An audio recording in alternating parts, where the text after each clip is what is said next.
Bom, olá a todos. Eu sou o Fernando e hoje a gente vai discutir um tópico muito importante em sistemas de recomendação, que é o trade-off entre precisão e diversidade. Então, muitas vezes o modelo ele é treinado para acertar a previsão com a maior precisão que for possível. Mas quando a gente recomenda só o óbvio, né, você acaba perdendo diversidade de itens. Ou seja, muitos itens que não são tão populares acabam ficando invisíveis para a maioria dos usuários, né? Então, nesse projeto, a gente vai explorar duas técnicas de re-ranking, que são estratégias para a gente melhorar esse problema, que é a penalização por popularidade e o MMR.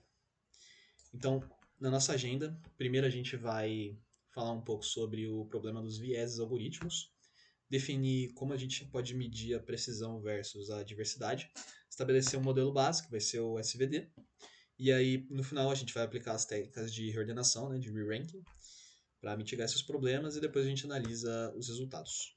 Né? E primeiro a gente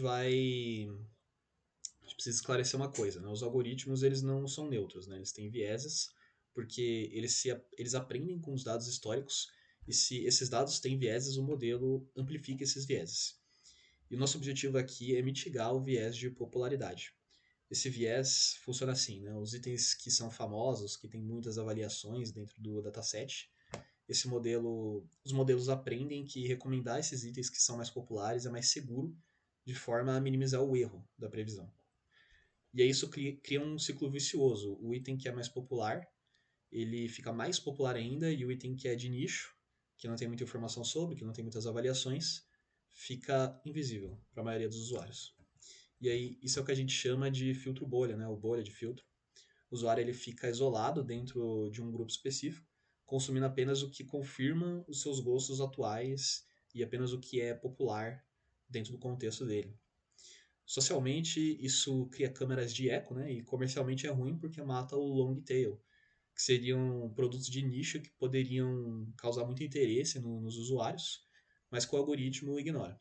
Então, por isso que aplicar o re-ranking não é só técnico, mas é também uma questão de ética e responsabilidade. E aí, como que a gente faz para metrificar, né, essa abordagem? Né? A gente tem duas métricas aqui que a gente utilizou. A primeira que é uma métrica de precisão, o RMSE, que é o erro quadrático médio. A gente quer que essa métrica seja a menor possível, né? O erro seja o menor entre a nota prevista e a nota real. E a segunda métrica é a diversidade. A gente quer cobrir a maior porcentagem possível de itens do catálogo. Então, o desafio é que, para aumentar a cobertura, né, a diversidade, você acaba precisando aceitar um pouco mais de erro na precisão. E aí, para testar isso, a gente usa como base o SVD, que é um modelo de fatoração de matrizes. E essa fórmula que a gente vê na tela, ela calcula a relevância baseada na média global, nos viés do usuário e do item na interação entre eles. Então, esse é um modelo que ele é muito bom em precisão, mas ele é péssimo em diversidade, porque ele adora recomendar o que já é popular. Né? É possível observar isso pela fórmula dele. E aí a primeira técnica de re-ranking é a penalização por popularidade. Né? Então a lógica é simples, a gente pega a previsão da nota gerada pelo SVD e a gente subtrai um valor baseado na popularidade do item. O parâmetro alfa vai ser o nosso botão de controle. Né? Então se o alfa for zero, a gente não penaliza nada. E conforme a gente aumenta o alfa, a gente penaliza ainda mais os itens que são populares.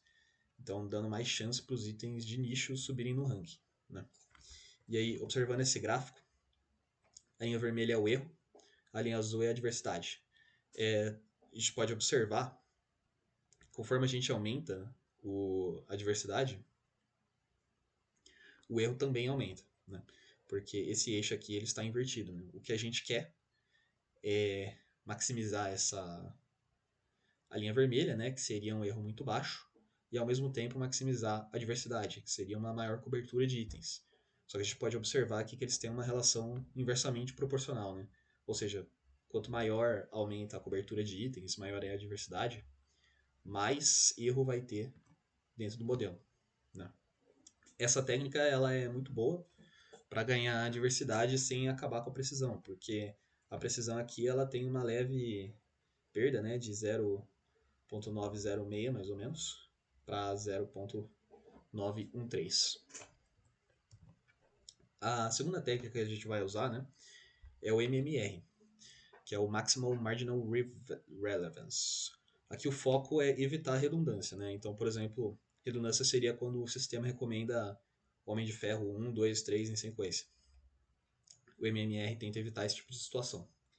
Ele seleciona os itens que são relevantes, mas que sejam diferentes, né? Ou seja, pouco similares aos itens que já foram recomendados, já estão na sua lista de recomendação. E aqui a gente vai usar um parâmetro lambda para controlar o quanto a gente quer fazer isso, né? Então, se o lambda é igual a 1, a gente foca só na relevância, vai ficar igual ao SVD praticamente. E se o lambda for 0, a gente vai focar só em ser diferente, né? Na máxima diversidade. E aqui a gente quer buscar um meio termo, né? Que seja eficiente para as duas coisas. E aí, observando esse gráfico, a gente pode observar como a diversidade aumenta enquanto a gente diminui o lambda, chegando aí a quase 70% de cobertura. Mas observando a linha vermelha, né, a gente pode ver que ela sobe bem mais rápido do que na técnica anterior, né? Então o que a gente pode concluir disso é que essa abordagem ela é mais agressiva, né? Então ela aumenta mais a precisão dos itens, porém a gente perde muito mais com o erro, né? O erro fica mais alto. E aí, resumindo esse problema, né? Então, se a gente otimiza o modelo apenas para precisão, né? A gente cai no viés de popularidade. E se a gente otimiza apenas para diversidade, a gente pode recomendar coisas que o usuário não goste, né? Então, o re-ranking é a técnica que a gente utiliza para equilibrar essas duas coisas. Então, para fechar, né, os sistemas de recomendação eles precisam ser projetados, né, pensando nesse equilíbrio. Nós podemos utilizar, então, a penalização por popularidade para a gente poder promover um long tail de forma segura, sem que aumente muito o erro, ou o MMR, se o problema é redundância e a gente quer garantir uma lista realmente variada para o usuário, né? E aí a escolha do método e dos parâmetros vai depender do objetivo do projeto e da natureza toda do sistema, né? E aí, para isso, né, a gente elaborou um código, um projeto que está disponível no GitHub. O link vai estar aqui na descrição. Você pode vir aqui baixar o notebook que a gente utilizou para fazer essas análises, para obter esses gráficos e esses dados. Aqui no README do projeto nós temos uma pequena explicação do projeto e instruções de instalação e de como rodar. E no final nós temos um formulário de avaliação do projeto, que a gente pede que seja preenchido, que você pode avaliar e deixar um comentário aberto no final. Bom, basicamente é isso. Muito obrigado por assistir e aguardamos o seu feedback.